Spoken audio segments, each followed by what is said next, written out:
حلالیاں دے کام نہیں، ہاں حلالیاں دے کام ایون کہ 14 فروری تیرے کو اگر ٹائم ہے تو او پیسے دا کسی غریب نو کوئی شے لے دے، تیرے کو بہن فاروق وقت ہے تے بہ کے رسول اللہ تے درود شریف پڑھ، ہاں جی تیرے کو بہن ٹائم ہے تے بہ کے قرآن مجید پڑھ، جی بہن ٹائم ہے تے ماں تے باپ دے پیراں دی مالش کر، تے منڈیو حضور دی غلامی اختیار کرو۔ ہاں نہ ان کو پتہ ہے دین کیا ہے، نہ ان کو پتہ ہے دنیا کیا ہے، نہ ان کو پتہ ہے سیاست کیا ہے، بالکل ان کو کچھ نہیں پتا، یہ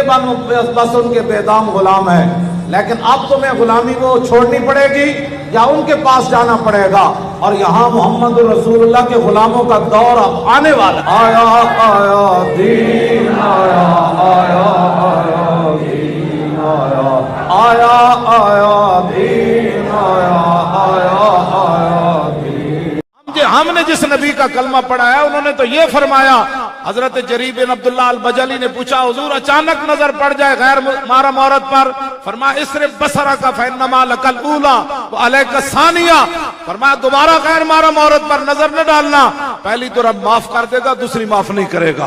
میں جس دین کی بات کرتا ہوں وہ دین غیروں کی بچیوں کی حفاظت کے لیے بھی اپنی فوجوں کو واپس بھیج دیتا ہے، اور تم جس باتیں کرتے ہو سٹیجوں پر غیروں کی بچیاں تمہیں شراب کی بوتلیں پکڑائیں تو تم آگے کپڑا رکھ کے پیتے ہو، اور پھر ہمیں کہتے ہو مولویوں کے حلوے کو خطرہ پڑ گیا۔ میں نے کہا نہ ہمارے حلوے کو کوئی خطرہ نہیں ہے، ہمارے حلوے کے اندر سوجی ہوگی اور گھی ہوگا، وہ بھی ڈالٹا پٹ مل جائے گا، لیکن ہمارے حلوے کو کوئی خطرہ نہیں، خطرہ ہے ان تمہارے کرتوتوں کو۔ جب اسلام آئے گا تو پوچھا جائے گا کہ سینمے کے ٹکٹ بلیک کرتا ہوا آدمی محل کا مالک کیسے بن گیا؟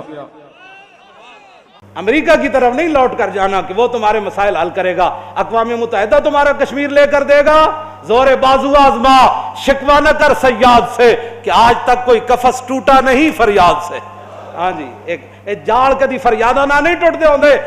پرندہ خود اپنا زور بازو آزمائے تے جال توڑ کے نکلے، چوں چوں چاں چاں کرنا تے جناب انج پھڑپھڑاننا، کدی بھی جال چوں نہیں نکلیا، زور بازو آزما شکوہ نہ کر سیاد سے۔